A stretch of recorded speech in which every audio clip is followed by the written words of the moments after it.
Welcome to the Cannabis Regulation Commission meeting. Today is Thursday, January 18th, 2024, and the time is 2:27 p.m.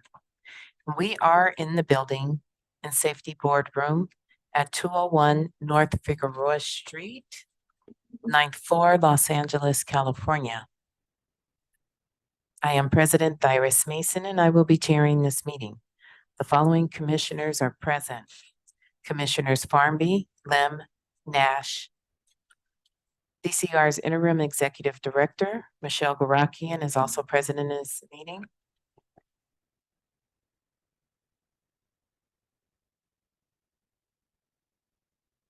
DCR's Executive Director, Michelle Garakian, is also present in this meeting, along with members of the department and the City Attorney's Office.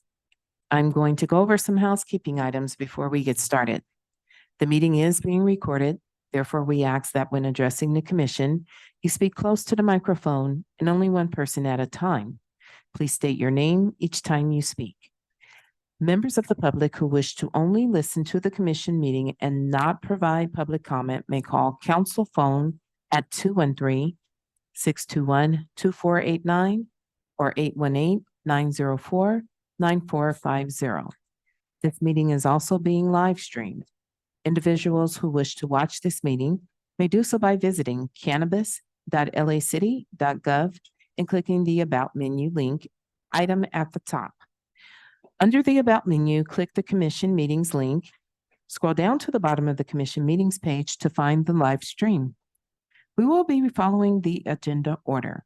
Agendas are located on the table by the entrance door along with speaker cards.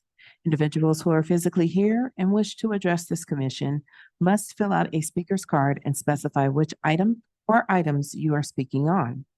Individuals can provide public comment or comments without a specific agenda item in person or virtually via the Zoom link provided on the agenda. If you are present in the meeting, please fill out a speaker card and turn it in to Irene or Josie. When I call your name, please come up to the podium and clearly state your name. If you are in the Zoom call, when the item you wish to speak on is called, press *9 to get on the speaking queue. The commission executive assistant will call out each speaker by the last 4 digits of their phone number to identify the caller. The caller will be prompted to unmute themselves by dialing *6. We will consider general public comment and single or multiple agenda items together. Therefore, speakers will have 1 minute for general public comment and 1 minute per item, with a maximum of 2 minutes for multiple items. In total, an individual speaker shall be limited to 3 minutes of public comment per meeting. We ask that speakers state whether they are providing general public comment and/or which item or items they are speaking on before they begin to comment, so the staff can appropriately time them. If the speaker does not specify which items they are speaking on, 1 minute will be provided. PowerPoint presentations that were prepared by staff and will be presented to the commission today were made available to the public via the link on the specific agenda item. Please turn off your cell phones or put them on vibrate so as not to disturb the proceedings. Please be respectful. Disruptions will not be tolerated. If you disrupt the proceedings, you will receive 2 warnings. If you continue the disruptive behavior, you will be asked to leave the meeting. We will now open general public comment and single or multiple agenda items. Speakers can address the commission on non-agenda related items that are within the jurisdiction of the commission, or provide public comment for items in today's agenda.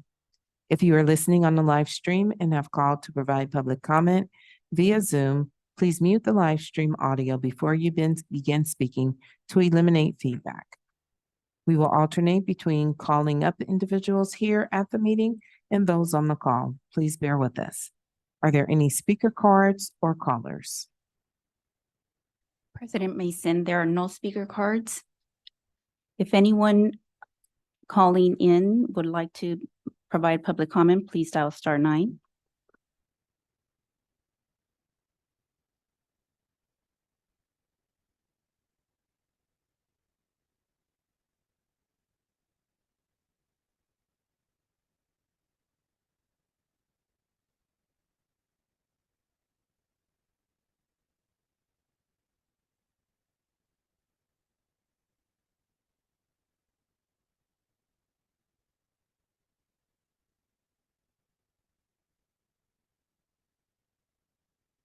For public comment via phone, please dial *9.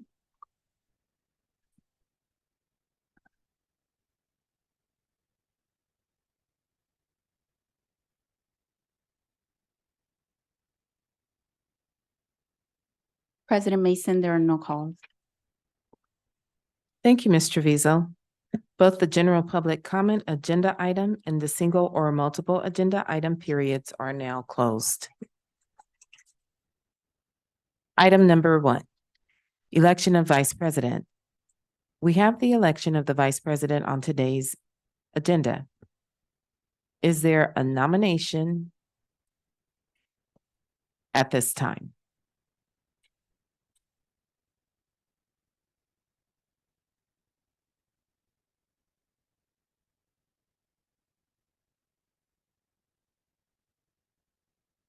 President Mason, I would ask that we move this agenda item to the next meeting.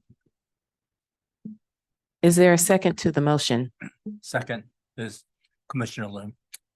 Thank you, Commissioner Lim. Ms. Treviso, would you take a poll on that vote, please?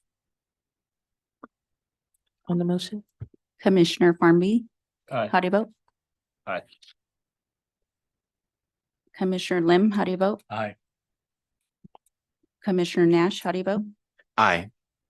President Mason, how do you vote? Aye. The vote is 4-0 and the motion passes. Thank you, Ms. Treviso.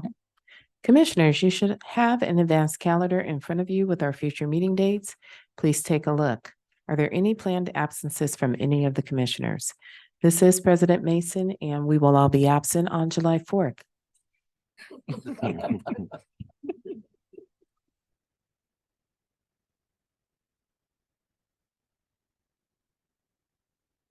Are there any other dates where any of the other commissioners will not be able to attend the meeting? This is Commissioner Farmby, May 2nd. And April 4th.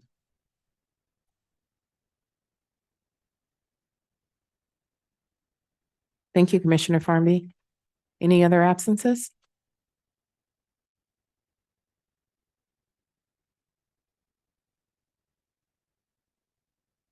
Okay, thank you for that information. We are moving on to approval of minutes. We were sent the minutes of February 23rd for review. Do I have a motion to approve the minutes? So move, Commissioner Farmby. Thank you. Ms. Treviso, please call the roll. We need a second. I'm sorry. I'll second it.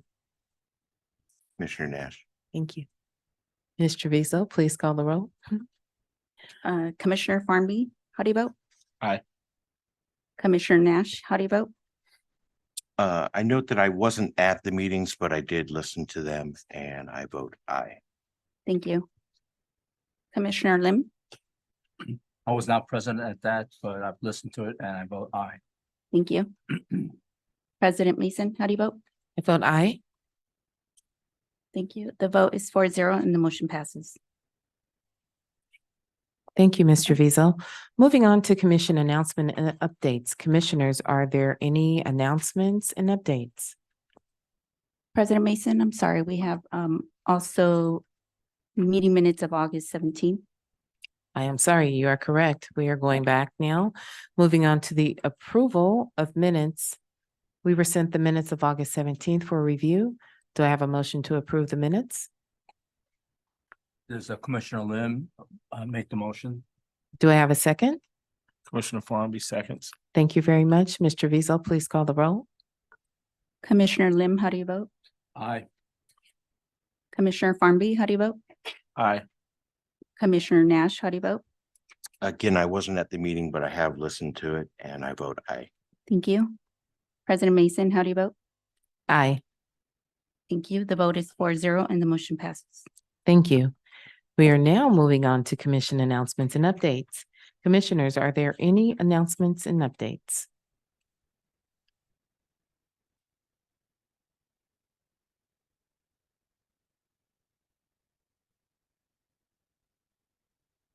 Can I announce here that I attended the LA County Bar Association event at a consumption lounge in West Hollywood, The Wood. is that the name of it? This past Sunday, and it was very educational, and it was interesting to see how a consumption lounge is designed and operated.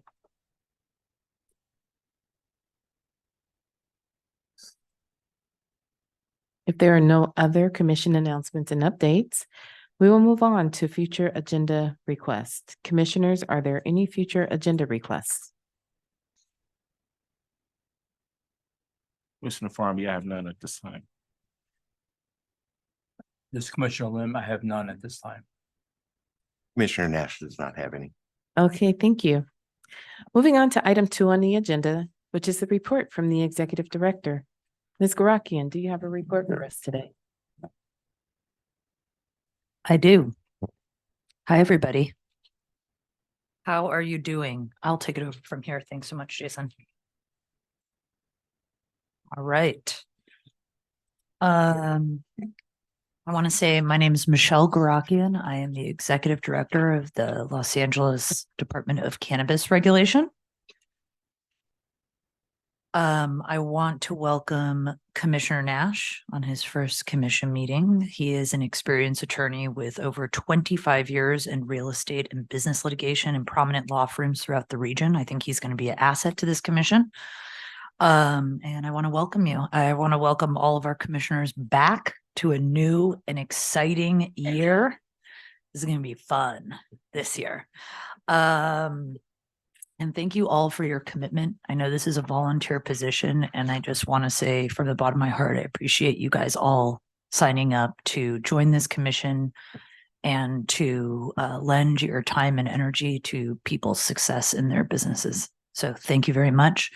It's my honor to be able to present today. So we're going to just go through a quick table of contents. We're going to talk a little bit about LADCR through 2023, goals for 2024, our licensing activity, annual report, and then I'll talk about economic impact at the end. Right. All right. So this year was a year of outreach and connection for us. We focus on events, spotlights, community. We launched our social media platforms, which we believe have been very successful in promoting the variety of different programming and deadlines and notices that we need to let folks know about.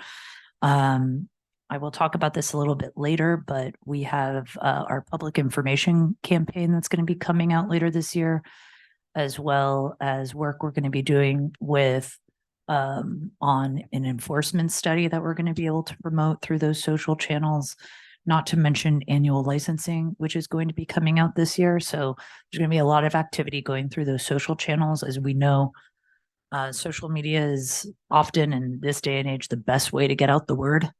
So we're very happy that we spent all of last year setting that up. We have Facebook, we have Instagram, LinkedIn. I believe this year there might try and get TikTok going with some videos. So I will let you guys know and provide you an update. But as you can see in front of you, some of these events are events that took place throughout the year. I can see a lot of pictures from our investment event that went on. Dr. B is going to talk about that later on. Very well attended. The cannabis networking event that went on. There's a picture of a man with a mustache holding a bag of cannabis in front. That was a gentleman that was featured in our news bulletin. We've been doing special articles around that. It was a really good year last year for really getting out the word, and we are going to continue to promote our events, our stuff, our policies, our regs through these social channels as we move forward, as well as doing more in-person events. We are out of COVID, even though COVID looms, we're out of COVID and people are ready to get back to that that personal in-touch connection. So we're going to be focusing on that this year. Talk a little bit about DCR through 2023. We hosted 12 Q&A webinars, which over 600 questions were addressed from attendees. 8 technical assistance webinars on a variety of different topics, 4 social equity business owners through at least the news bulletin, not to mention many of the social equity business operators that were featured through the Canna Dispatch, 11 news bulletins, multiple Canna Dispatches, which Dr. Brown will talk about. We also launched, and this is probably very important to folks that are listening to this, the annual licensing process. That's going to be our top priority for this year, and helped hundreds of equity applicants and licensees through the existing retail process, as well as provided them a host of services. And we, I think one of the biggest accomplishments of last year is working with our social equity partners on helping ensure the passage of the state SB 51 bill, which essentially extended the timeline for social equity applicants to get a provisional license through the state. And that's really important. DCR was happy to play a role. Our mayor proudly supported that as well. It was a big priority for her. And it really was an absolute and utter lifeline for our social equity applicants, not just the folks that are continuing to go through the process through from 2019, but the new folks who were awarded licenses in 2022. As you guys know, we have more licenses to give out. So this bill is just, it's an absolute anchor for us to allow those folks that are new coming into our process to be successful through the provisional process. This is very important. After almost 6-7 years of existence, we've never had an annual report. Why this is important, why doing annual reports is important, is because it allows us to measure success year over year. It also allows people in our community, as well as yourselves and the elected officials that follow us and monitor us, to ensure that we're making progress and ensure that we're staying in our goals. So for the first time in our history, we are going to be launching our DCR annual report, and it will come out at the end of this month. It's going to focus on 2023, and immediately after its launch, we go into the planning for the 2024 annual report. You guys will get a little sneak peek, but essentially this is going to be chock full of all the things that we've done this year. It's going to focus on licensing updates, annual licensing updates, lots of infographics. We're not going to make it very text heavy. I would say out of the many departments in the city, most of them focus on having an annual report each year. So it's something that we really wanted to make sure we did this year. So I look forward to that. Everybody's going to get a copy. We're going to print a few that will be available in our lobby, and it will also be available online. So goals for 2024. And I just want to say before I get into this, I'm not going too much into social equity licensing or compliance and enforcement, because we have Dr. Brown here who will go into social equity program. We have Jason who will go into licensing, and we have Rocky who will go into compliance and enforcement. I just want to do a brief overview of what's on the docket for this year. As mentioned, I probably say this every year, we have a big year ahead of us, but we really do have a big year ahead of us. And this team has not wasted any time. In fact, I'm sure the executive staff here are pretty exhausted after being in a Michelle mandated 9.5-hour meeting inside of a windowless room yesterday. So my apologies to the team, but it's absolutely necessary that we do this type of executive planning at the start of the year, so we understand our goals by quarter, so I'm able to measure them for success or progress or decline, whatever it may be, and be able to give these KPIs over to the mayor so she can ensure that she's grading us and evaluating us correctly. But for this year, we are continuing the annual licensing process. Jason will talk about this today. We started this last year. We are moving all of our licensees and applicants into annual. And we've got to do this. We've got deadlines coming up with the state for folks' provisional licenses. Folks who missed the provisional deadline, for non-retail, maybe in 2022, these guys are waiting for their annual license. For the folks who are social equity retail businesses, because of SB 51, they are granted a little bit more reprieve, but nonetheless, we want to start moving folks into annual. We think it is very important. And the state obviously thinks it's very important. This is going to be a full-time job at the department, a full-time job. There is a lot that goes into the annual license process. Jason will talk about those steps. But for non-retail, it's a little less cumbersome. But for retail, we are talking about community meetings. We are talking about commission meetings. We're talking about certain reporting requirements, noticing requirements. All of that must be done in certain timeframes. So, and we need to do this every 2 weeks, week over week, through, I want to say July of next year. So this is what we're going to be focusing, not just through all the 4 quarters of this year, but probably into the first 2 or 3 quarters of next year. It's really going to be a focus. It's absolutely vital that DCR is just absolutely dedicated to this work. And that's why so I kind of tricked you guys in the beginning by thanking you for your service, because we are going to be busy. I want to, it's important to talk about the social equity program and the funding that allows us to do this work, in particular, Dr. Brown to do this work. She will talk a little bit about the state CEG grant and the work that she's done to apply for that. As part of this year's budget, we have asked the mayor for about $4.5 million to support the social equity program. About, I want to say 2.5 of that for BLC and about 1.5 for an accelerator program or an incubator program, whatever you want to call it. But we're going to be advocating fiercely for this funding, fiercely. And that's what I'll say about that. But I know that our commission will support us 100% of the way, but that's a top priority to me to ensure that we continue to have funding to support programming that has become so integral to the lives of our cannabis applicants and licensees. This funding supports programming for pro and low bono legal assistance. It supports programming for one-on-one coaching. It supports programming for workforce development assistance. It supports programming for so much, and not our LMS program, which is our Simple's learning module program. So all of these things have become absolutely integral to the department and to the success of our applicants and licensees. We're very proud of them. We're very proud of Dr. Brown and her team, and give a shout out to her all the time.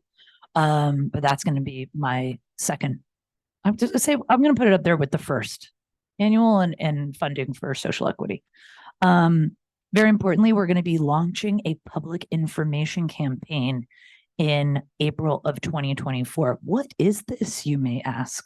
The department received a grant to do a public information campaign, and we have brought on a vendor who specializes in these types of public sector campaigns.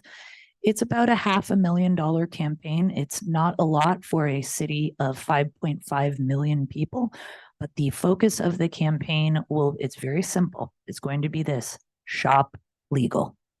That is what we are trying to ask Angelenos to do. It is generally understood in this industry, generally understood by this body, it's generally understood by our department, that there is a challenge with illegal activity in the city of Los Angeles. We have LA Police Department, and we have the city attorney and other agencies that are doing all they can to go in and bust these businesses.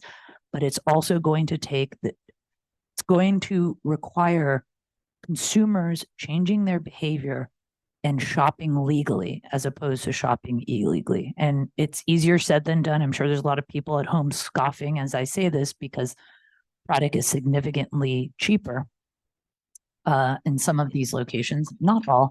And I will say it's not better, but this campaign is really to urge Angelenos to shop legally. And number one, and two, to shop equitably. So that is what we're going to be focusing. It's the funding that is going to be paying for this campaign is being underwritten by its public enforcement dollars. And we're looking at this campaign to help augment the pursuit of us trying to ensure that people are not giving business to the illegal establishments throughout the city of Los Angeles. And we think it's going to be a good effort. I can't wait for all of you guys to see it. I don't know if it's possible to make a note or a suggestion to maybe do a mini presentation at one of the next few meetings, but I think you guys would enjoy it. So that's happening. We are launching a partnership with Office of Finance to streamline the payment process. For the folks in the audience listening to this, you know what I'm talking about. Right now, there can be a gap between paying your fee, your licensing fee at the Office of Payment and Office of Finance, and DCR getting notification about the fee paid here. I will say the Office of Finance is transferring a lot of their key systems to the 21st century through the cloud now. So they're doing a lot of internal improvements, which is actually very helpful for us. But we are really trying to eliminate the gap that is now happening between people paying their fees at Office of Finance and us learning about it anywhere from 2 to 4 to 6 weeks later, because that gap is absolutely unacceptable. So is this something we've been working with Office of Finance are? We have maybe something else maybe brewing right now as far as fee payment options. I can probably speak about this at the next meeting. I do not want to jinx it, but it's going very well, and it could be another opportunity and possibility to improve payment procedures for our applicants and licensees. We're going to be finalizing a study with UCLA on enforcement strategies across the US, and we're going to work with our city partners on ensuring comprehensive enforcement of illegal operators. I want to commend the mayor. She is relaunching the mayor's illegal cannabis task force. It played a big role under the previous administration, and it is coming back, and I'm super pumped about it. This work that Rocky will talk about during her presentation is going to provide all sorts of new policy ideas and tools in order for us to continue the fight against these businesses. And obviously DCR will be part of this task force. Even though we have no jurisdiction over illegal businesses, we do play a large role in helping our partners enforce upon them. So part of this study is going to be looking at the variety of different enforcement tools across the country and what we can possibly adopt here. We do have a bevy of great enforcement tools, but we can have more, I think. So Rocky will talk about that when she gets up here. There's still a host of phase 3 retail round 3 lottery winners who are still going through the application process. So we're going to continue to assist those folks. That ties in with the funding for social equity and the social equity programming. So that is why we're fighting so vociferously for that.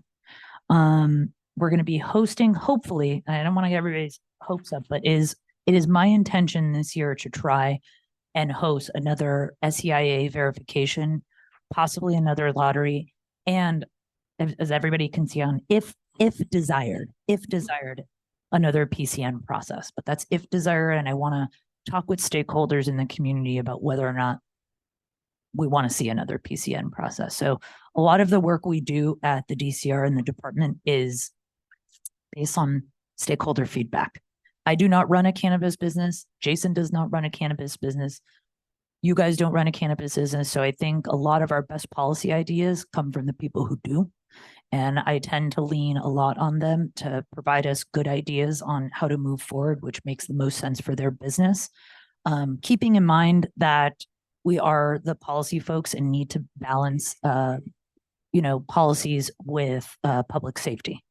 So that is my hope for this year. We also are going to be, yes, ma'am.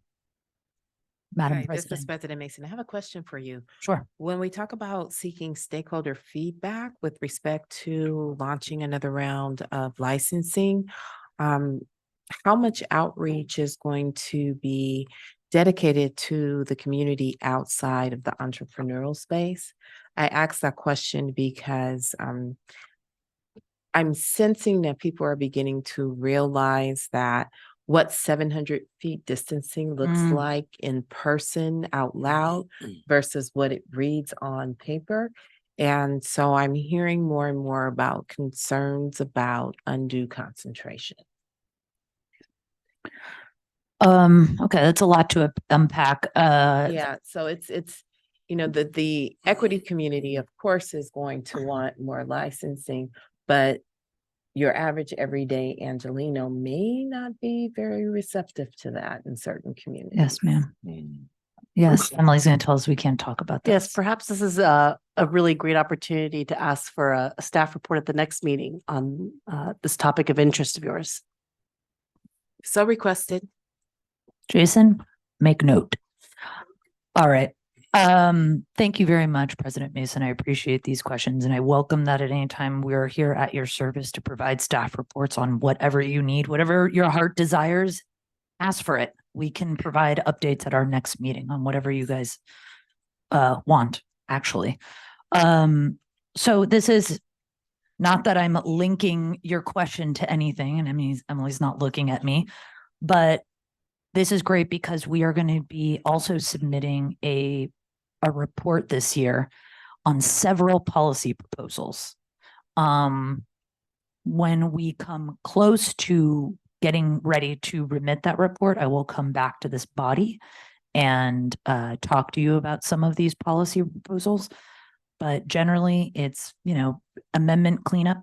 Yes, this is part of my presentation. Emily, you're looking at me concerned. Am I okay? Yeah, let's just not go too much deep. Maybe let's not just go too deep into those.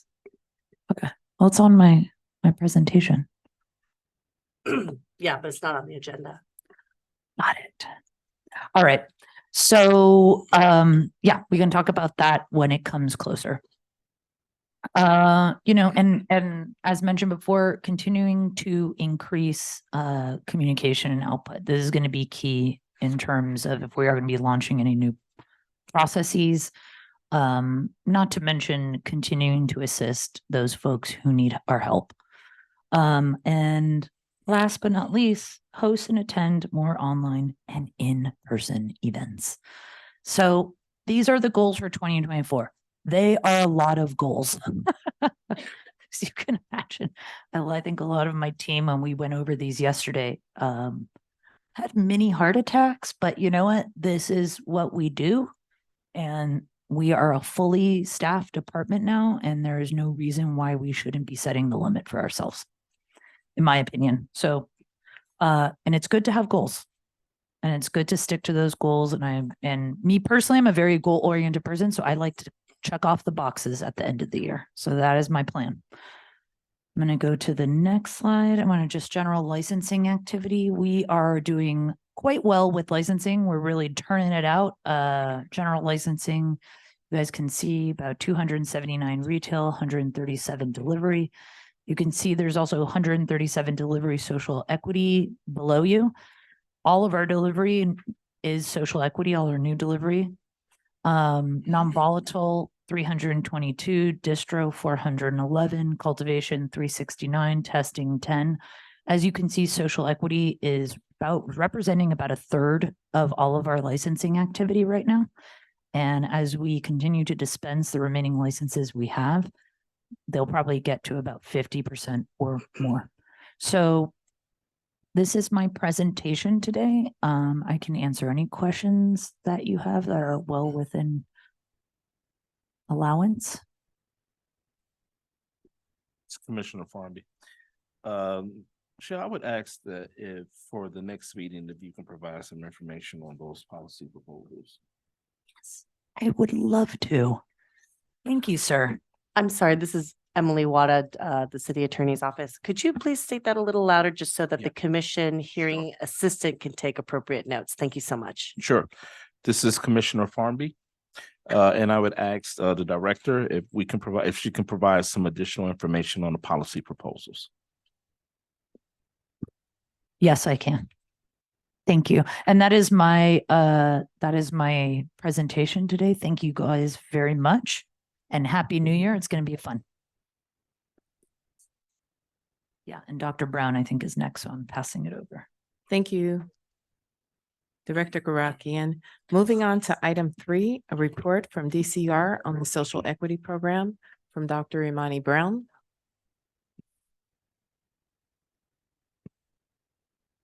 I'm sorry, I just want to say one more thing. I forgot to go over this slide, but DCR and our applicants and licensees are responsible for a lot of tax revenue into the city. So this is a constituency that is very important and should continue to get the due process that they deserve.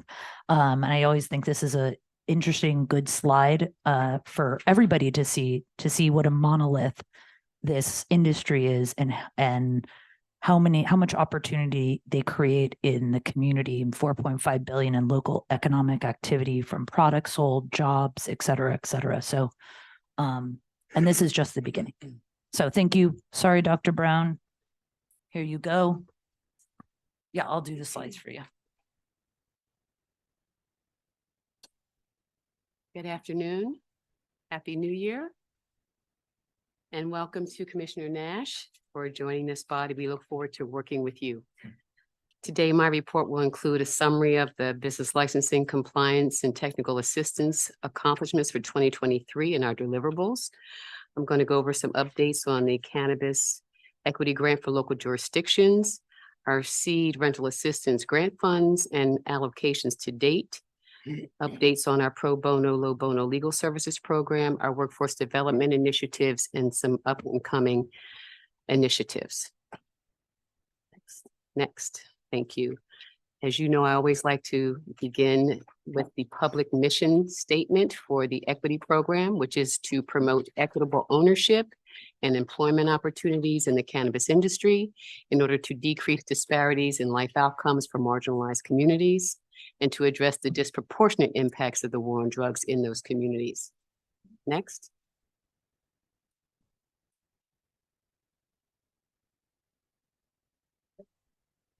Our BLC program benefits and resources include application processing, business licensing compliance, and our technical assistance programs, pro bono, low bono legal services, our workforce development, and our seed rental assistance grant program. Now, in 2022, we launched 2 programs, pro bono and low bono legal services and the seed rental assistance grant programs. Both programs have become vehicles to provide financial support to hundreds of verified social equity applicants and licensees.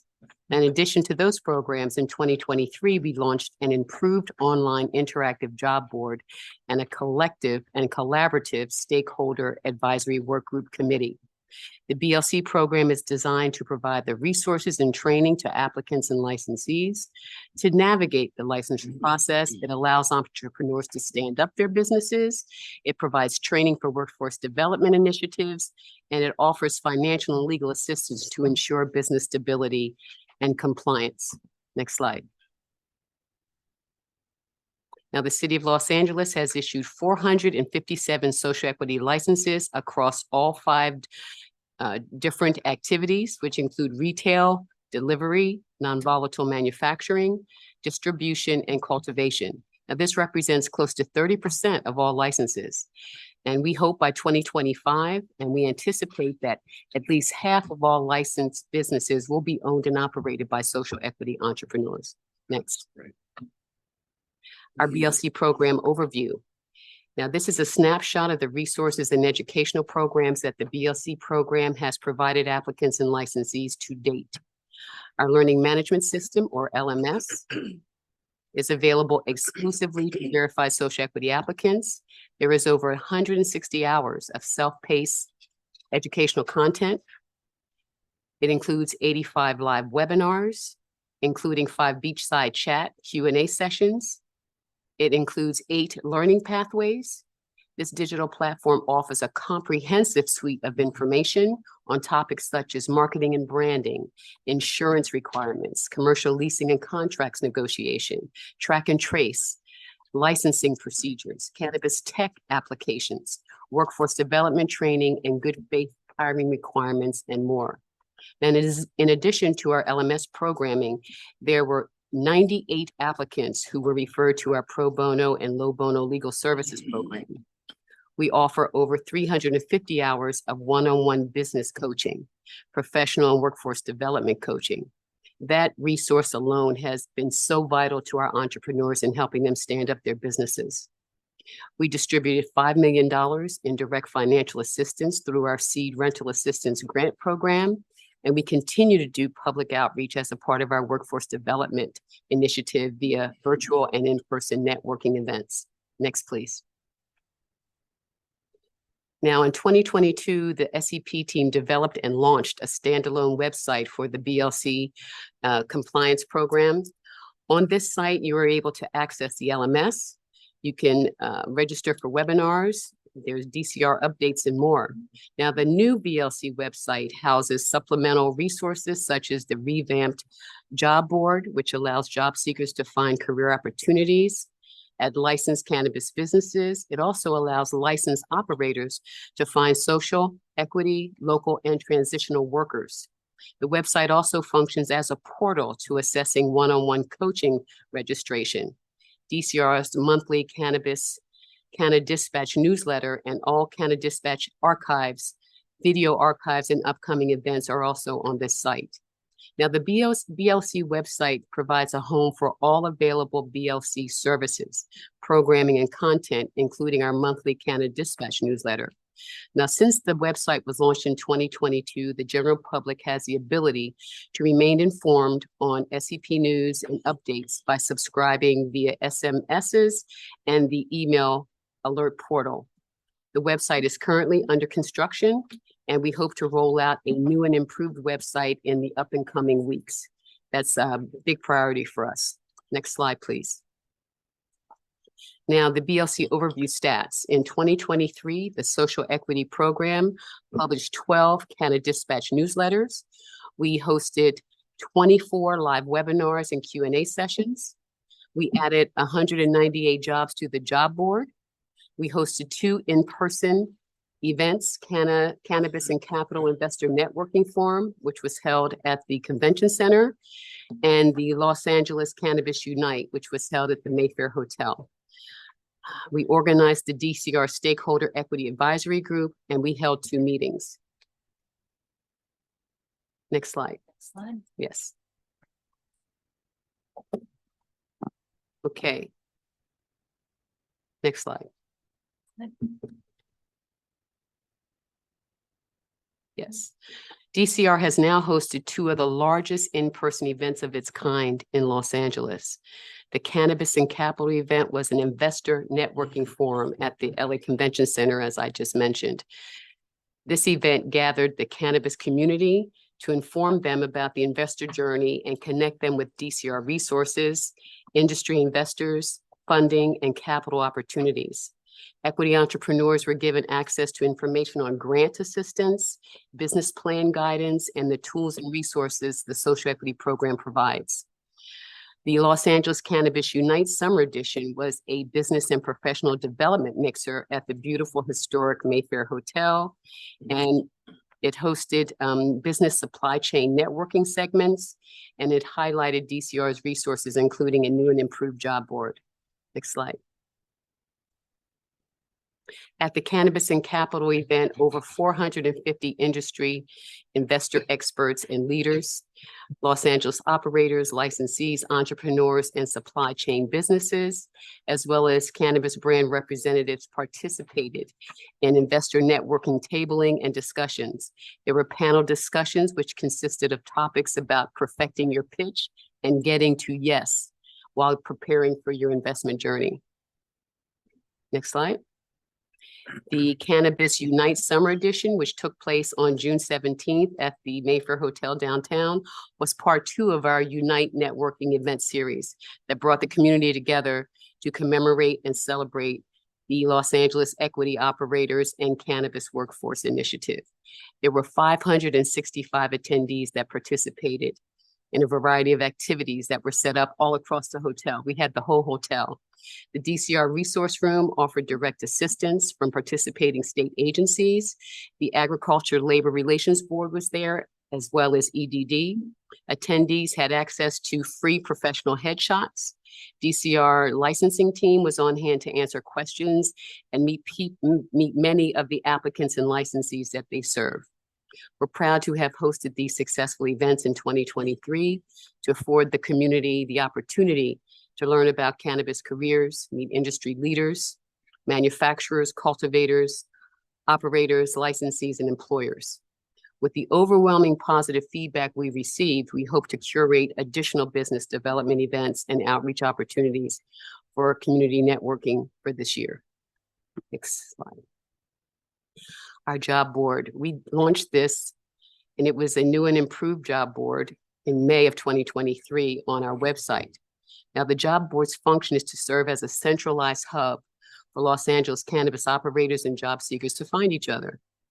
The features allow job seekers to view details about specific jobs, position descriptions, salaries, and apply with a click of a button. We make it simple to interact with multiple organizations at once, as well as have the peace of mind to know that they're applying for positions within a licensed operation. For employers, the job board is intended to support their overall staffing needs, as well as aid in their ability to meet their local, transitional, and social equity good faith hiring requirements. Next slide. Now, the City of Los Angeles established good faith hiring requirements for all licensed operators. The City of LA qualified social equity workers per the LA Municipal Code 104.20 C2II. A social equity individual licensee shall make a good faith effort to have no less than 50% of the weekly hours of the licensee's workforce performed by employees whose primary residence is within 5 miles. That takes care of local hires. Of those employees, 20% shall be social equity workers and 10% shall be transitional workers. The good faith hiring requirement survey report, which we created, allows DCR to collect information and gain insight into the challenges faced by licensed businesses and to inform future educational programming. Now, every licensed cannabis business in the City of LA is mandated to participate in this survey report and complete it annually by submitting the good faith hiring requirements JOT form. This report is due February 1st of every year. We have made this JOT form accessible and simple so that the analysis of each business's demographics as it relates to local, transitional, and social equity workers can be easily assessed.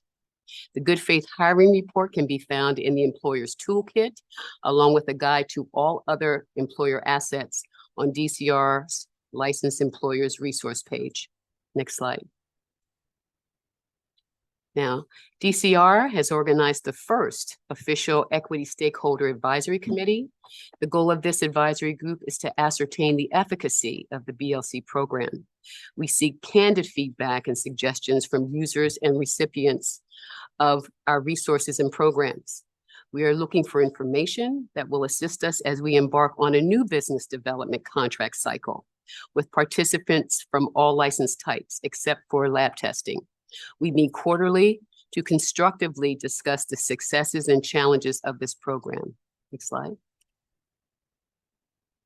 Now, in order to apply for a seat on the advisory committee, applicants were required to have completed 5 hours of training on our LMS. They have to be a recipient of at least one financial grant. They must have attended a minimum of 3 webinars. Now, we have 2 groups of 12 participants, and they were selected and they attend quarterly advisory group meetings. Yes. The first 2 group meetings were held in July and October of 2023. Our next scheduled meeting is for February 15th of 2024. Next slide. An update on our pro bono legal services. We provide these legal services to verified social equity applicants across all license types that are deemed eligible for further processing. Now, to date, we have referred 98 applicants through the LA County Bar Association's Smart Law Division, and we encourage all who qualify to take advantage of this wonderful resource. Communications are sent to all eligible applicants by email and text messages. If you did not receive this communication but believe that you are eligible, please contact us at dcr.sep@lacity.org so we can assist you. Now, in our continuing effort to provide support and resources and services that cultivate business success, folks will be able to receive 10 hours of pro bono legal services. Once you transition from the 10 hours and have exhausted that, you can transition into the 30 hours of legal consultation and services at a discounted rate of $35 an hour. Now, outside of this program, I think we all know that attorney's fees can range from $350 to $750 an hour or more. So that $35 an hour is really a fantastic resource for folks. For many, the time and affordability will be monumental in clarifying and mending the many legal issues applicants and licensees present to us daily. We hope verified social equity applicants will take advantage of this program as they embark on becoming operational. Next slide. Now, this is a screenshot of the page where you can sign up for these services. Please complete the online survey and upload the authorization agreement to complete the process. It's a 2-page application process. It's very simple. Next slide. I'd like to remind the commission that with the funding from the 2022-2023 Cannabis Equity Grant for local jurisdictions, we developed and launched our rental assistance grant program for verified social equity applicants. Now, in partnership with Elevate Impact LA, we distributed $5 million in 2 separate tiers, Seed 1 and Seed 2. Now, the Seed Rental Assistance Grant funds may be used for the following purposes: to pay rent or a security deposit pursuant to a fully executed commercial lease for the purposes of operating a licensed commercial business, storefront, retail location. You can use the funds to finance up to 1 month of back rent. You can secure a binding letter of intent. You can use the funds for your build out and construction cost. Seed 1 utilized $4 million in funding to provide financial assistance to our Phase 3 Retail Round 1 applicants and licensees. Now, as part of the application process, we have included an educational requirement component where applicants will access our LMS. They needed to complete 3 courses on business planning, leasing and contract negotiation, and licensing. They also have the option to complete an elective course outside of the suggested topics. If they choose to do so, applicants are required to complete a quiz on each subject and submit their completion certificates prior to receiving financial disbursements of up to $50,000. I'll take a minute till we get this back online. This is Emily Water from City Attorney's Office. Just to be clear, I don't think there's a problem with the live stream. I think it's just a problem with the TV screens in this room. Everybody see? We can't see anything, the screen's black. We can't see anything, but can everybody else see everything? The live No, stream. the screen, there's nothing on any of the screens. But this is Emily Watt again. The live streamers appear to say that everything's fine. It's just this room. Hold on. Here we go. Dr. Brown. Gonna have to advance it. Well, Yeah. Should I wait or should I go on? problem is I can't advance. I can't see what I'm advancing. So. Well, we can do it from here. I think it's up to you. If the live stream is working, that's fine. You can continue on without your PowerPoint presentation. If you'd like to give it a couple of minutes, Dr. Brown, we can Okay, do that too. Would you like to give it 2 or yes. 3 minutes? Okay, Yes. let's do that. This is President Mason. I'm going to take advantage of this moment to request a staff report of a summary of the equity stakeholder group feedback you've received thus far. Yes, And I'd also like to request that the option be made to at least one commissioner to attend the next meeting for immersion purposes, since everybody's so new. I think it would be a great learning opportunity for them to sit in that space okay, and hear from those actually engaging in the day-to-day that'd be activities. fine. Okay, thank you. The conversations are very lively. People know it's a safe space, and we ask for candor and transparency because we really use that input to help us build out our program moving forward. We all know that the cannabis industry is very, very lucid and it's changing by the day. And so we wanted to hear from people on the ground who are actually in operation or just about to be in operation to help us know where our resources are most needed. What was happening in the cannabis industry in 2019 is not the situation here now in 2024. So this stakeholder group is vital for the efficacy of our programming. It's great. Thank you. I'm aware that all of us can't be in a meeting at the same time, but I think at least two That'd be can great. be there. Yeah. Commissioner Farmby is like, I'm in. I love.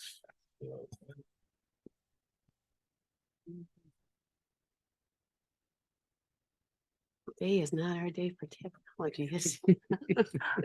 So we've just received notes. This is Emily Watt again from the City Attorney's Office. We just received notes that IT is on their way. So let's give it a couple minutes. And in the meantime, sit tight. Why this had to happen in my presentation?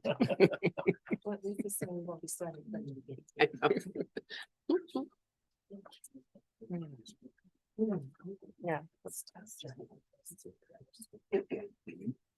Not, Commissioners, I would remind you that during this process, please don't discuss anything amongst yourselves, lest it be. I only have two more slides. uncomfortable. I have two more. That's it. Sure, but let's take a Okay. quick break if we could. Okay.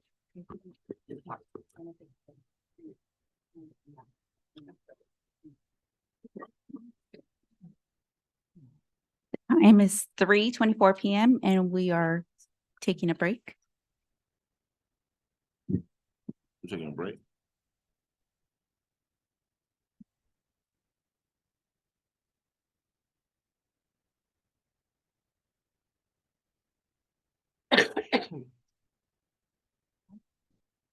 Okay. We up? We're back up. All right. I think, Emily, we're back. Yes, for 1 second.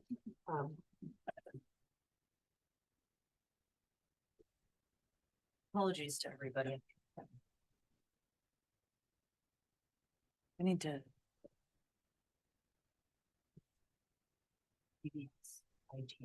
Everything.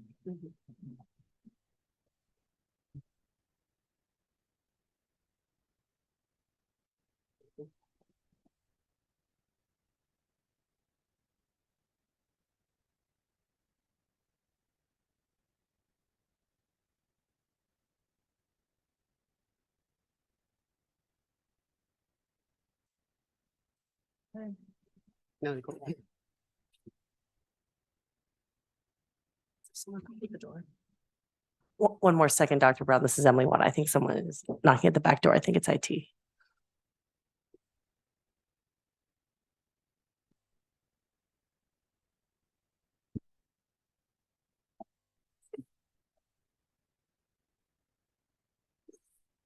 The time is 3:25 PM and we're restarting. Yes, continue. All right.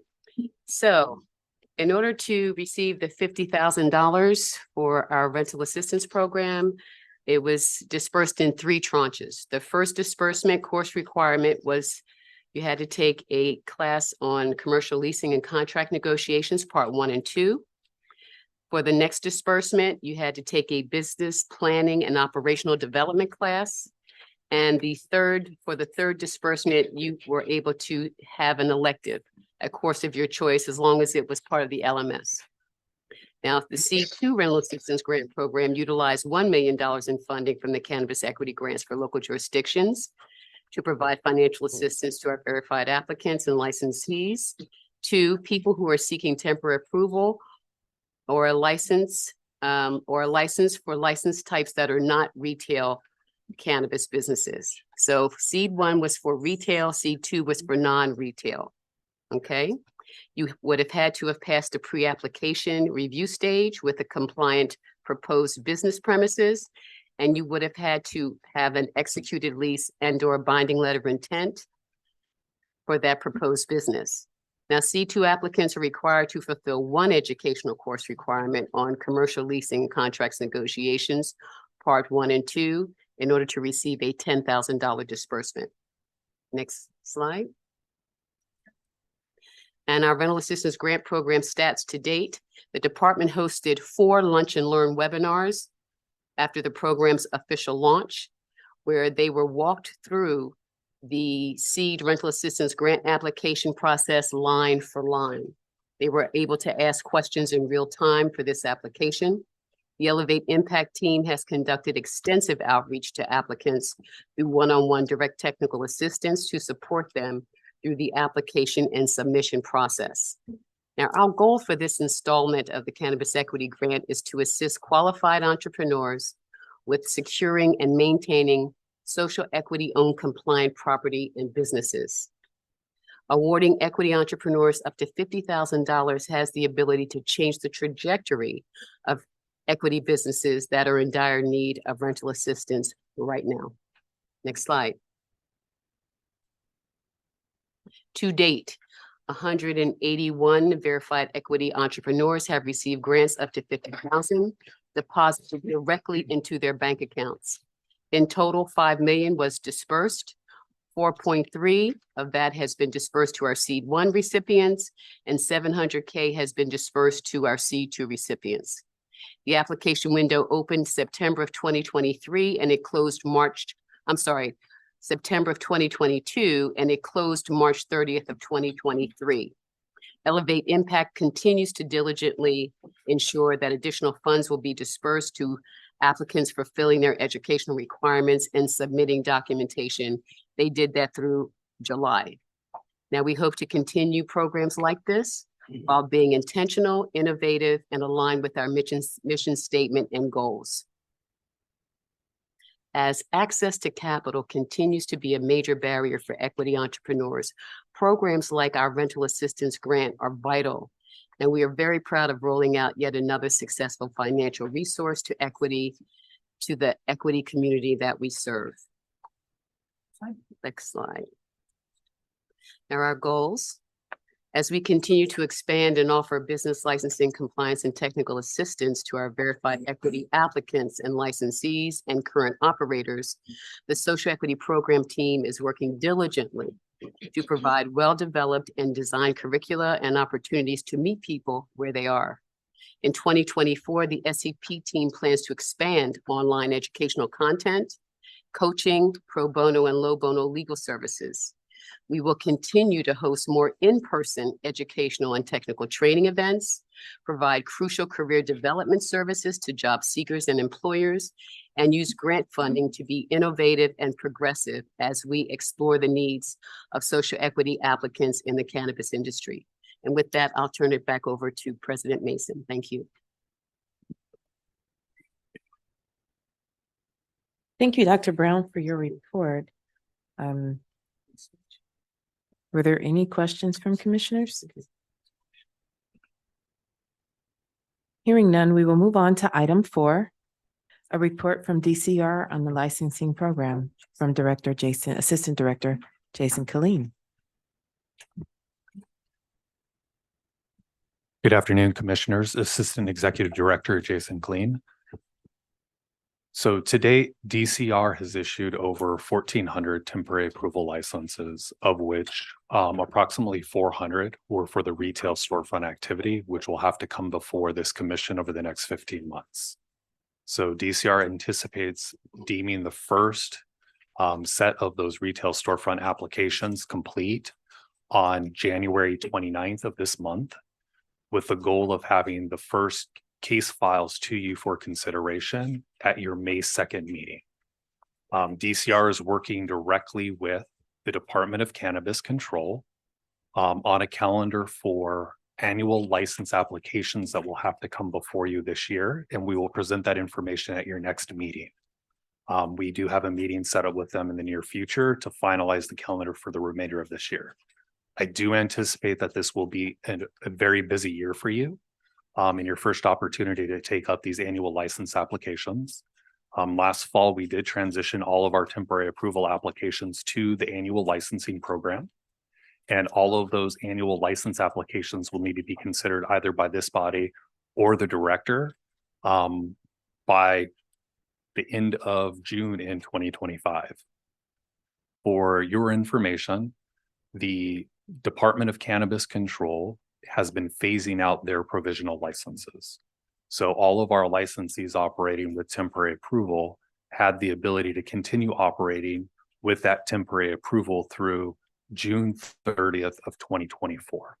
Beginning on July 1st of 2024, a business shall have an annual license. So the state will no longer renew a provisional.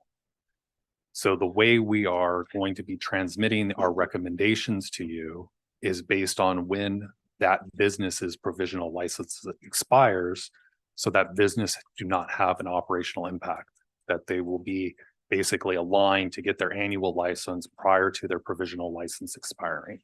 So as I mentioned, I am meeting with the Department of Cannabis Control next week to firm up that schedule, to make sure that they agree with the calendaring schedule so that none of our businesses are impacted. Separately, Senate Bill 51, which was introduced by Senator Bradford and supported by the governor's office, will allow DCR to continue issuing temporary approval licenses to social equity businesses pursuing the retail storefront activity, as well as the non-storefront delivery activity. So for those phase 3 retail round 1 applicants, as well as the phase 3 retail round 2 applicants, which are all social equity, they will have the opportunity to pursue temporary approval in advance of this body considering whether or not they meet the requirements to issue, to receive an annual license. The commission's action and adoption to issue that annual license is extremely important, because the environmental report required under CEQA can only be met with the adoption of the environmental report in conjunction with that discretionary action.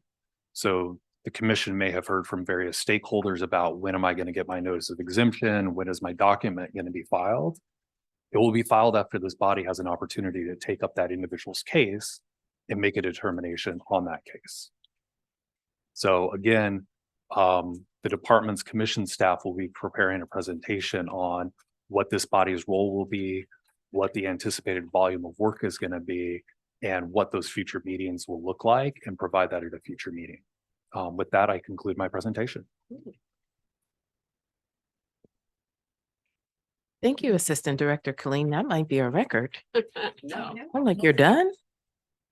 Thank you. Any questions for Assistant Director Colleen?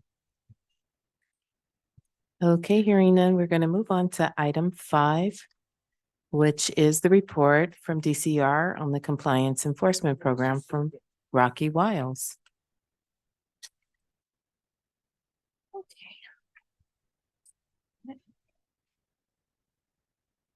Good afternoon, Commissioners. Rocky Wiles. I am in charge of the newly established Compliance and Enforcement Division for the department. Welcome, new Commissioner. For your benefit, I will go ahead and just repeat some of the things that I've talked about in the past, but I'll be brief.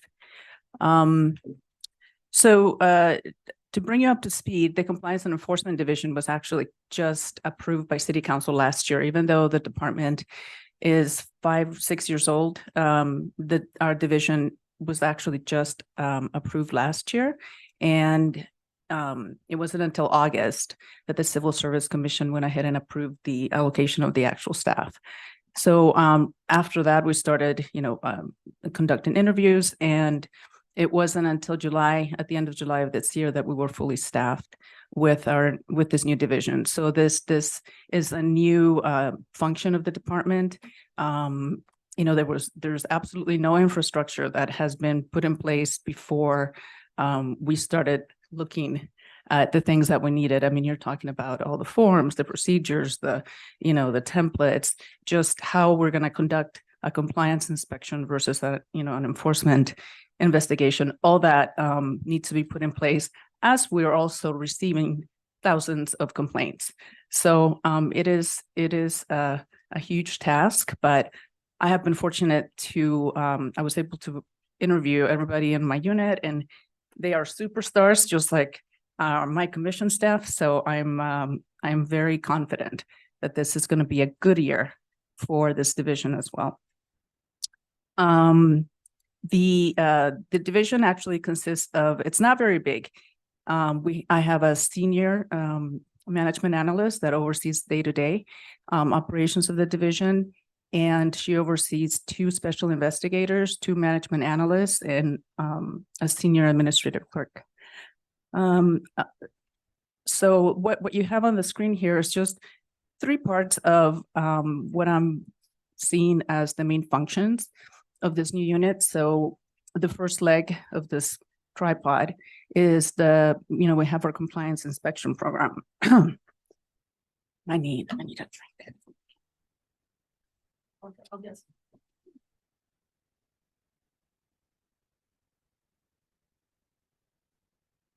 Sorry, this weather makes my throat so dry.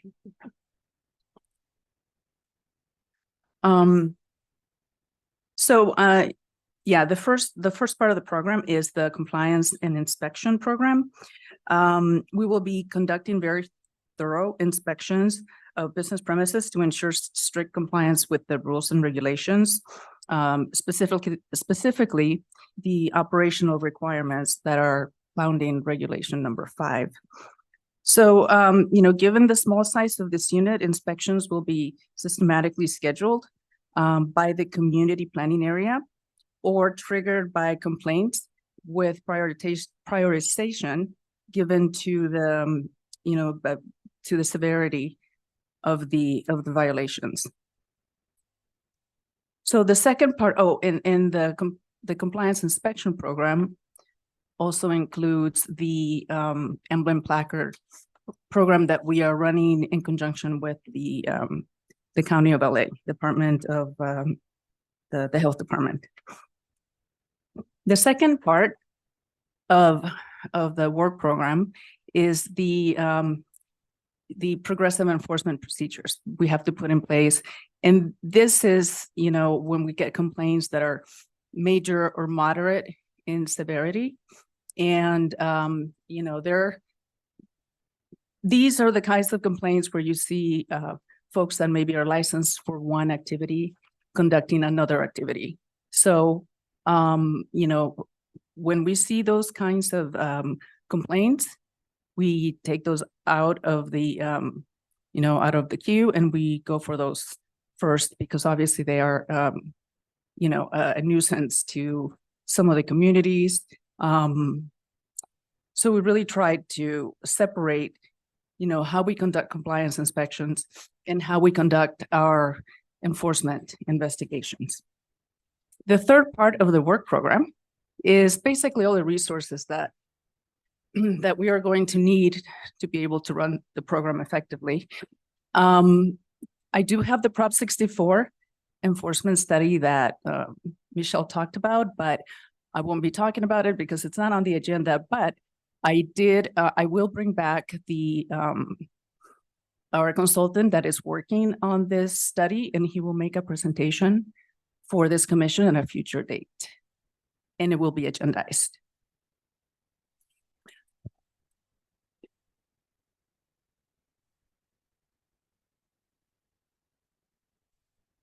Okay, so like I mentioned, part of the compliance inspection program is this, it's the emblem placard program that we are running in conjunction with the health department.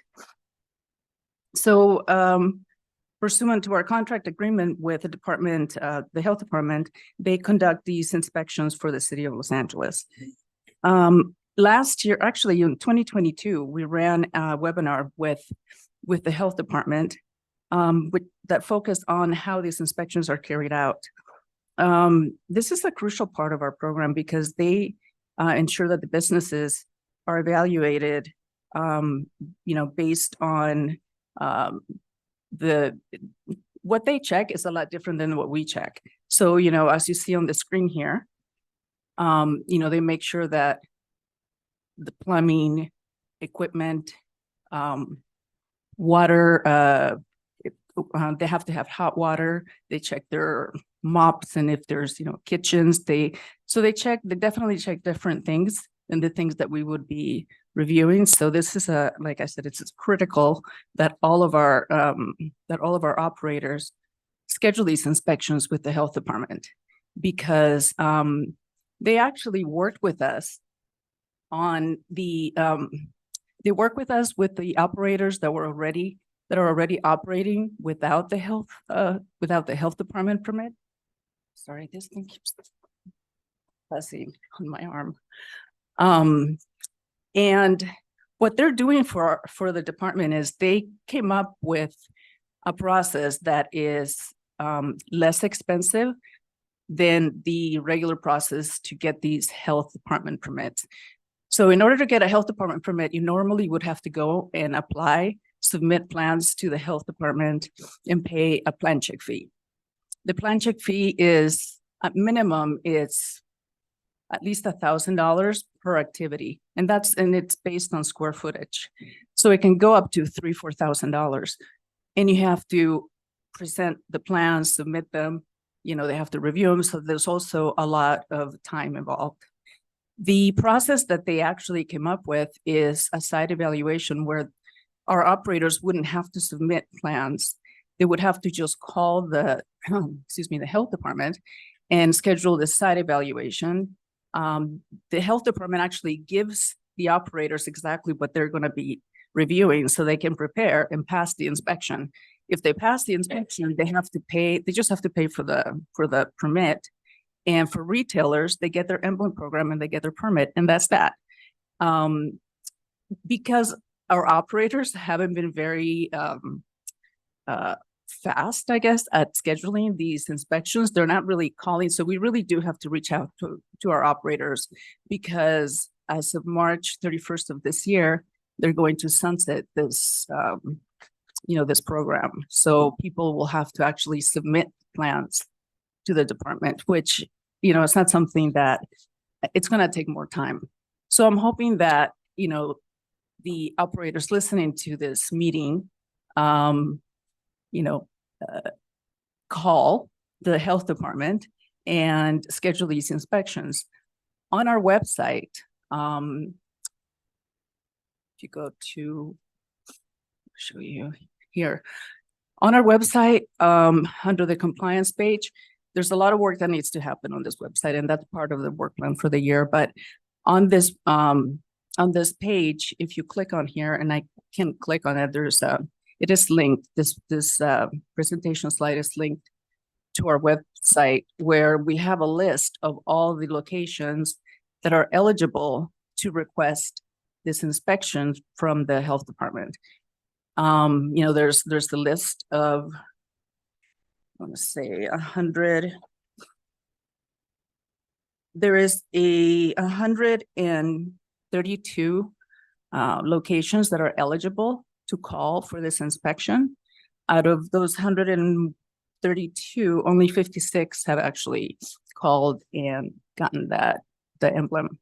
So, it's not, and this was, in this process, we are, the department, my staff is really trying to help the operators get this emblem, because we're doing, a lot of what we're doing is something that the operators should be doing to get building and safety to verify the use, to verify the certificate of occupancy. This is research that our operators should be doing, bringing to building and safety so they can, have the CFO.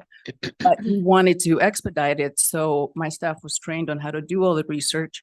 And this is what they've been doing. They do the research.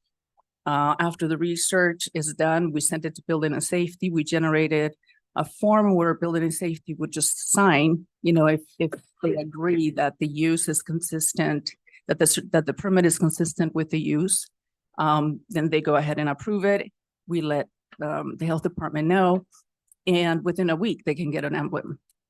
So I encourage everybody listening to this meeting to go on our website, go and look at the list, and if there's a yes next to your location, please call all the information is on our webpage, because time is running out and you don't want to be submitting plans where you could have just had somebody come in and do this, walk through your business, and you can have that. It's so much easier. And the cost is the less than $350 per activity to get the site evaluation as opposed to, you know, I don't know, it would be maybe like $3,000 to $4,000 instead of $333. So that is that.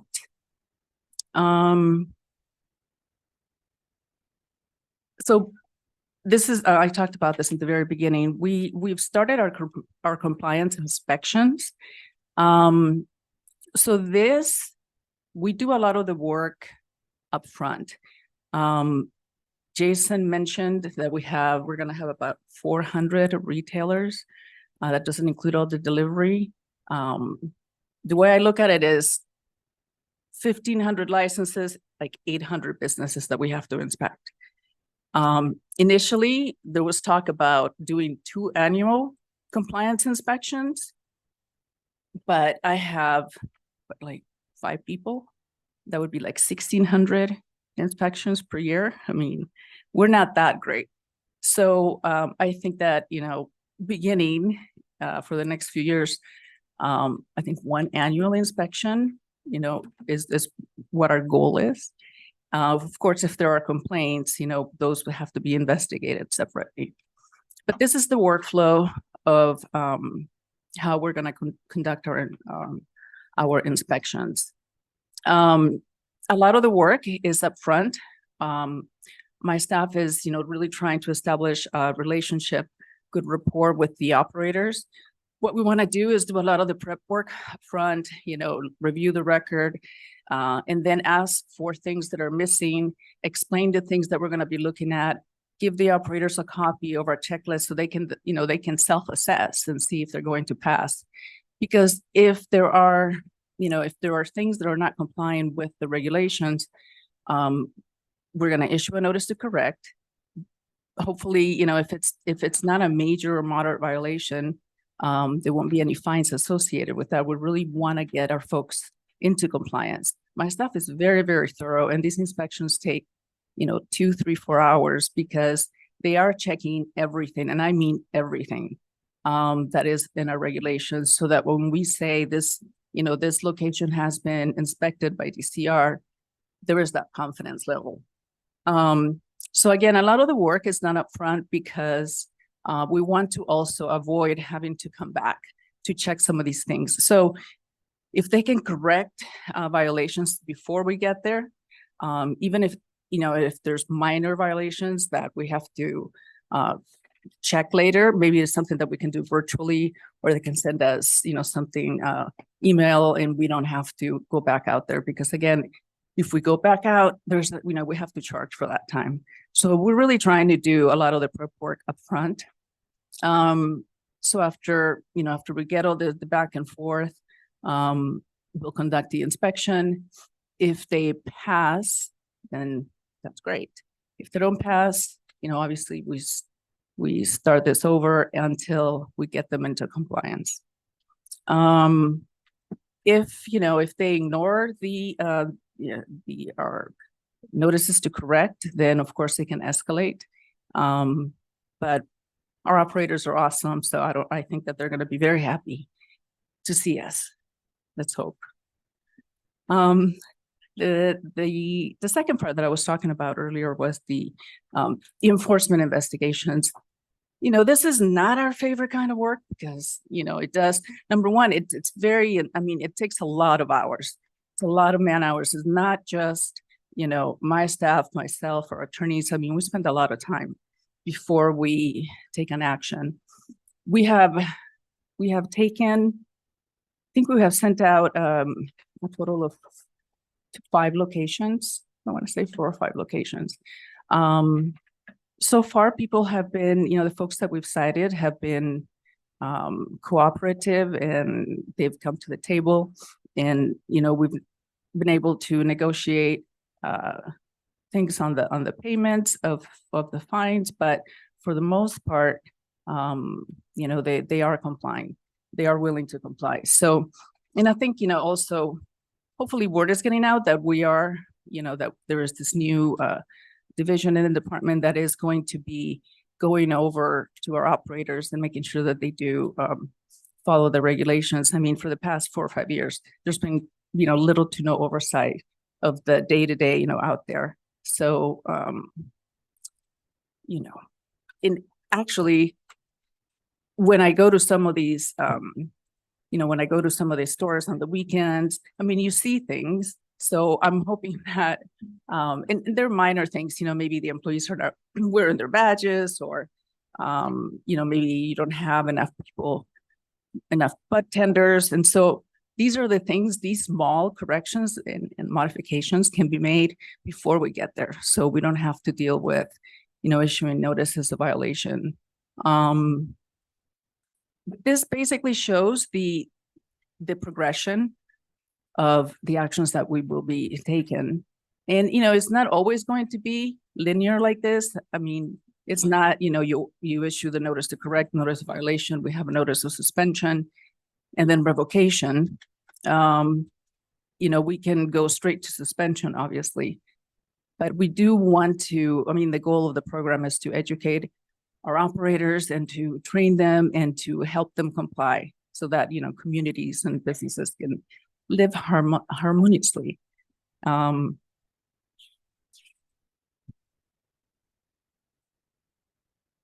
This is my last slide.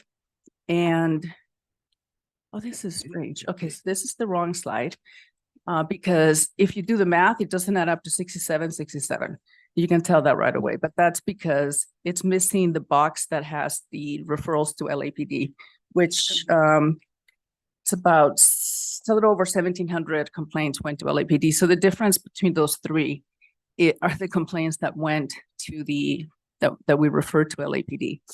Now, I didn't mention this in the beginning, Commissioner Nash, but just to make sure, because this is often a point of confusion, our department does not have authority to enforce, over the illegal businesses. So the enforcement that we do is, just it's with our operators. But so if you when I talk about enforcement, it's really enforcement of enforcement of the regulations. Sorry. My brain is fried from 2 days of just meetings. So I will forward the actual slide that we corrected, but didn't make it to this presentation. And I did tell you that we have, yes, I did. That is my last. Okay, that was my last slide. Do you have any questions? This is Commissioner Nash. At a future meeting, could you provide some information on how long the open and pending investigations have been in the department? Just so we get an idea, because this indicates that it's since 2018. Yes. Wanted to get an idea of how long it takes to handle an investigation. Okay. I can tell you, this is the 2018 date. This is all the complaints we have received since the complaint portal went up. And up until over a year, last December, not 2023, but the year before that, is when I borrowed like 10 people from licensing, and we did overtime, and we went through all the complaints, because we knew that there was a lot, like you see over, like 4,600 complaints we closed. Well, we're not that fast. It's just that a lot of those complaints were either duplicates out of the city's jurisdiction, easy things that we were able to verify that, were no longer an issue. So the real work that has been done has really only started maybe the past 4 months. An investigation, it really, if we have to do canvassing to go out to the site before we go out there, and if we have to do, maybe we observe, that's a lot of hours. For some of our investigations, I can 20, 30 hours worth of work, which is, I know that even Michelle and Jason don't want to hear that, but between all the meetings, going out to the sites, it does take a lot of time. And attorneys, supervisors, our compliance inspections, we've conducted 2 because we've just started.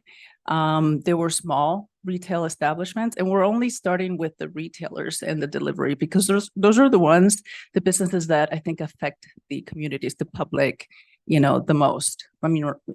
We get some complaints about odor from the cultivators, but most of the time it's, the retail stores. That's where the complaints are mostly about. But for the compliance inspections, it takes about 2 to 3 hours to go through, and it's really like a couple of people have to go because while one is observing or talking to the operator, the other person is looking at different things in the store or outside, because we do have to, look at the outside as well. They look at metrics, they look at employee records, they look at all the security system. We make sure that they have the right storage. So it takes 2 to 3 hours for people to conduct a small retail store, the inspection. And from there, I can't imagine, I've talked to DCC about the compliance inspections for the manufacturing and cultivation businesses. And they can spend a whole day, half a day with, it's a lot of work, a lot of hours. Sure. And you mentioned that you have 5 employees, so it's 5 employees and you. Yes. It seems like the compliance and enforcement program is a pretty big part of this. It seems like. Well, do you think you're sufficiently staffed? oh, absolutely not. No. We are, but Jason mentioned, obviously, the annual licensing process. That's going to, as licensing functions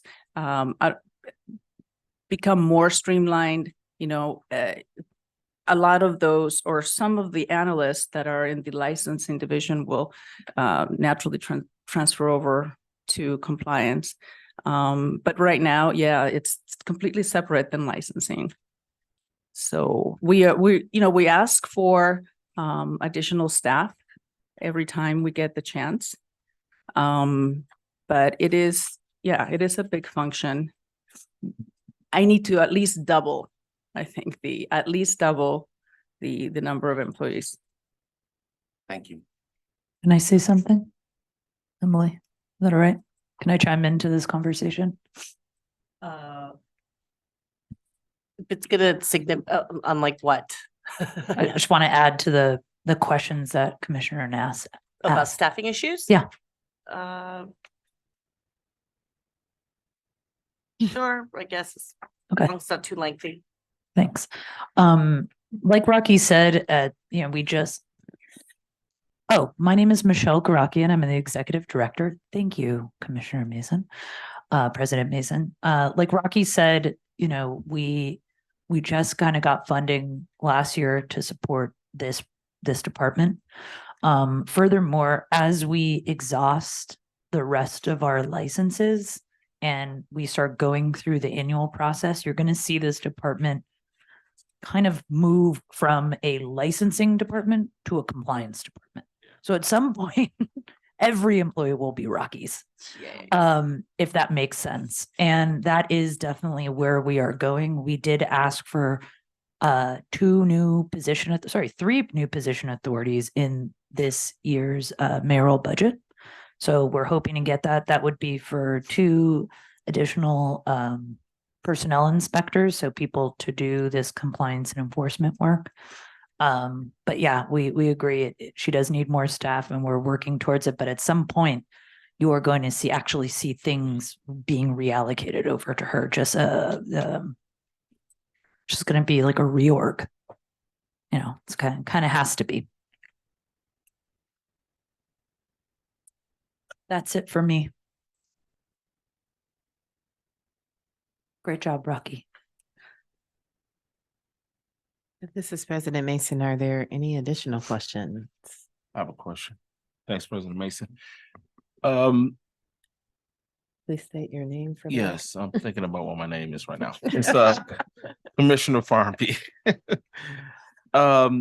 Is there any way, we heard from Assistant Director around the annual licensing process that's going to be taking place coming up when the next subsequent meetings.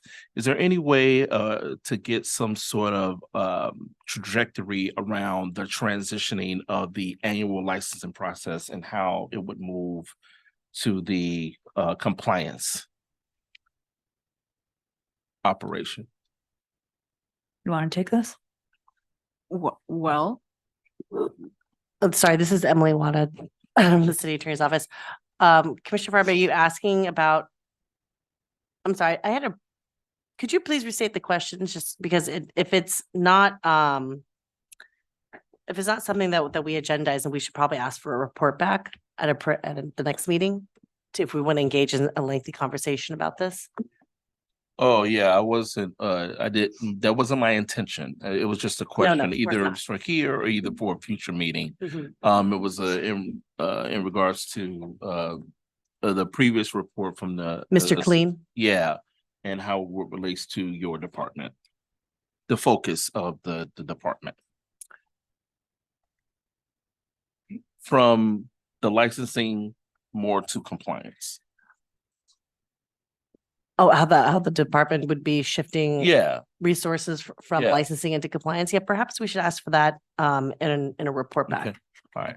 I would like to do that. Noted. Yes. Mrs. President Mason, any other questions for Ms. Wiles?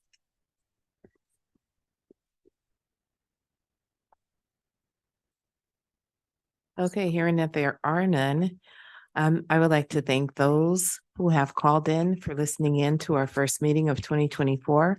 I would like to thank the members of the commission for being present. I would like to thank the department for their hard work.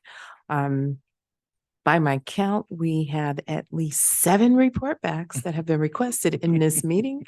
So we have started off 2024 leaning into this work, and I love the enthusiasm. I love the inquiries. I look forward to the report backs. I have an additional report back to request, which would bring it up to maybe 7. And if going forward on a continual basis, we could hear about how many placards have been issued to date. And if we could receive a breakdown by council district, absolutely. that would be wonderful. There are 56, by the way, that have been issued so Thank far. you. Thank you. Commissioner Nash, welcome aboard. We look forward to working with you in this space and to hearing your voice and your brilliance being lent to this important endeavor. And I just want to reiterate a little bit of history, and then I'll adjourn this meeting to underline how important this industry has become to the functionality of this city. And express again that during the pandemic, when we were waiting for federal funding, it was the cannabis industry that sustained the operations in this city until the federal funding came through.